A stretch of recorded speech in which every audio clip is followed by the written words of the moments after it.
Rondengi entuk penghargaan nominasi penyanyi Jawa apa Ken? Dangdut. Oh ya, tadi apa nominasi apa? Ngomong. Mikir di onane cek kabeh. Nominasi Dangdut Solo terambiar, Pak. Terambiar berarti terbanyak penontonnya gitu. Ya. Diraih oleh Dimas Niken Salindri dari Kediri Jawa Timur. Mula tepuk tangan buat putra dari Jawa Timur, putra dari Kediri. Oh, ngono ya. Diakoni wong sak dunia. Ibu dan anak. Ya.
Dangdut Kor.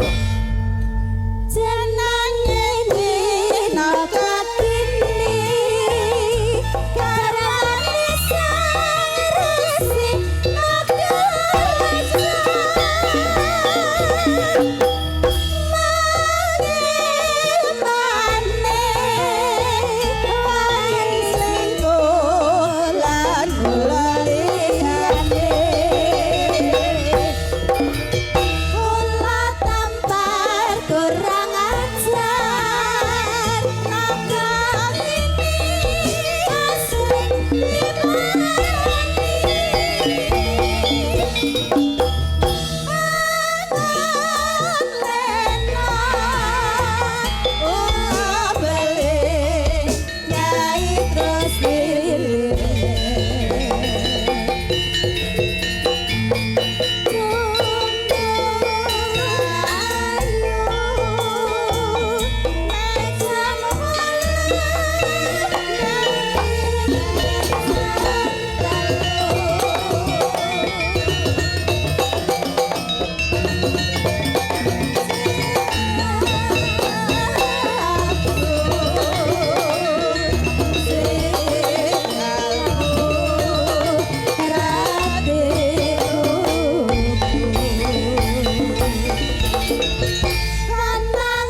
sing nembang kalyane penyanyi Bapak Haji Sukron Suwondo Blitar ki mau sapa? Ingkang setunggal menika Ibu Dwi Kurniawati, pesinden sing pernah kondang pada zamannya dulu. Oh ngono ya. Bu Dwi Kurniawati sing sepuh. Oh ngono ya. Kuwi mbiyen nalika dadi waranggana cilik isih SD. Tekane SMP pernah melanglang buana. Oh ngono ah. Ya nderek almarhum Pak Mantep, ya nderek almarhum Pak Anom Surata. Penjane Bapak Sunaryo, ya Pak Surono, pokoknya dalang-dalang seluruh Jawa Timur lan Jawa Tengah wis nate didereki dening Bu Dwi Kurniawati. Oh, ngono. Ya, dadi tau kondang pada zamannya, heeh. Saiki dadi tumpakane dalange. Oh, ngono ya. Iya, terus sing siji wis tidak asing lagi tumrap warga masyarakat di seluruh Indonesia. Ya. Pesinden sing lagi gencar-gencari lan kenceng-kencenge no. Oh, ngono ah. Lagi kondang-kondange cara kembang kuwi lagi mekrok-mekroke. Oh, ngono ya. Genduk Dimas Niken Salindri saka ing kota Kediri, Jawa Timur. Oh, ngono ya. Kepara ndengi entuk penghargaan nominasi penyanyi Jawa apa Ken? Dangdut. Oh ya, tadi apa nominasi apa? Ngomong. Mikir di onane cekel kabeh. Nominasi Dangdut Solo Terambiar, Pak. Terambiar berarti terbanyak penontonnya gitu. Ya. Diraih oleh Dimas Niken Salindri dari Kediri, Jawa Timur. Mula tepuk tangan buat putra dari Jawa Timur, putra dari Kediri. Oh, ngono ya. Diakoni wong sak dunia. Iki mau atiku wis kaya entek-entek ana. Ngopo? Iki mau genduk Niken ki sore mau wis video call utawa VCS kok VCS VC. Video call kuwi lho maksude. Oh, ngono video call, heeh. Video call karo mboke panggung kuwi sapa? Ya Bu Dwi Kurniawati ki nalika sore mau ki jek ning rumah sakit tangane diinpus. Ya heeh. Kena radang tenggorokan sing merga kecapean, merga kekeselen, heeh. Pripun to Bu, mengke kula saged bidal napa mboten? Ya heeh ya.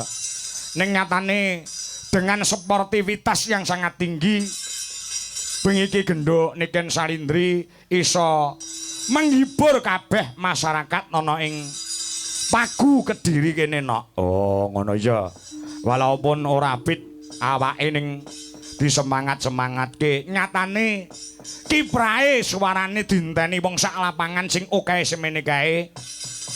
Iki mujudake konsistene genduk Niken Salindri walaupun bagaimana situasi kondisi awake ora fit utawa awake lagi lara ya kudu menggadiri merga nggondeli tembung saguh kuwi mau no. Oh ngono ya. Ya luar biasa ya bocah iki luar biasa. Jadi pancen nek nuwun sewu kena nggih pelajaran wong lanang-lanang. Iki ampuhe Niken Salindri cah Kediri iki. Kuwi tidak akan lepas dari doa orang tua. Oh, ngono ya. Suksese anak kuwi mesti saka dongane wong tuwa. Aku ngerti, aku percaya nalika genduk Niken Salindri kuwi ana kandhutane Mbak Wiwin utawa ibune Niken Salindri. Kuwi bapake Pak Degleng, Pak Supono.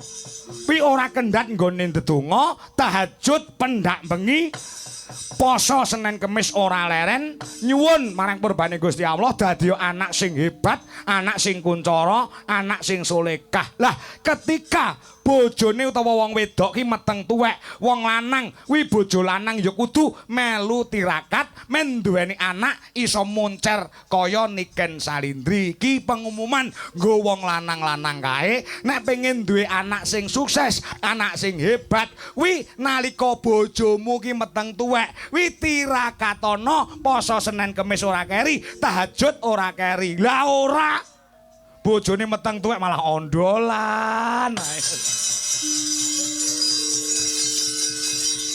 Dadi anak angel diatur, angel ditata. Oh, ngono ya yang iya.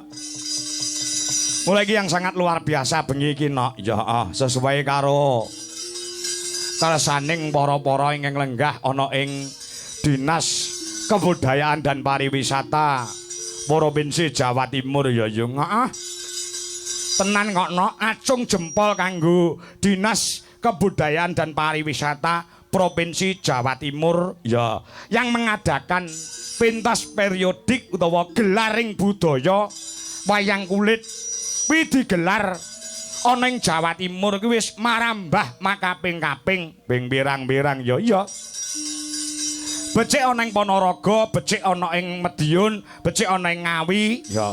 Malang keliling seluruh Jawa Timur dalam rangka pengembangan budaya. Mergo apa? Sing diarani perkembangan budaya utamane wayang kulit, kuwi pemerintah juga mempunyai peran yang sangat luar biasa dengan menggelar pagelaran wayang kulit kadidene bengi iki, ya. Jadi pemerintah kuwi mempunyai kewajiban untuk melestarikan budaya, tidak hanya gembar-gembor. Mari kita lestarikan budaya wayang kulit yang telah diakui oleh UNESCO, tidak hanya berbicara ning dinyatake dengan nanggap wayang. Lah iki sing iso menyikapi hanya provinsi Jawa Timur, Jawa Tengah ora ono, Jawa Barat ora ono, Jakarta ya ora ono pentas periodik yang keliling wayangan di setiap kota. Ini hanya yang dimiliki oleh Provinsi Jawa Timur. Mula tepuk tangan untuk Provinsi Jawa Timur yang hebat. Wow.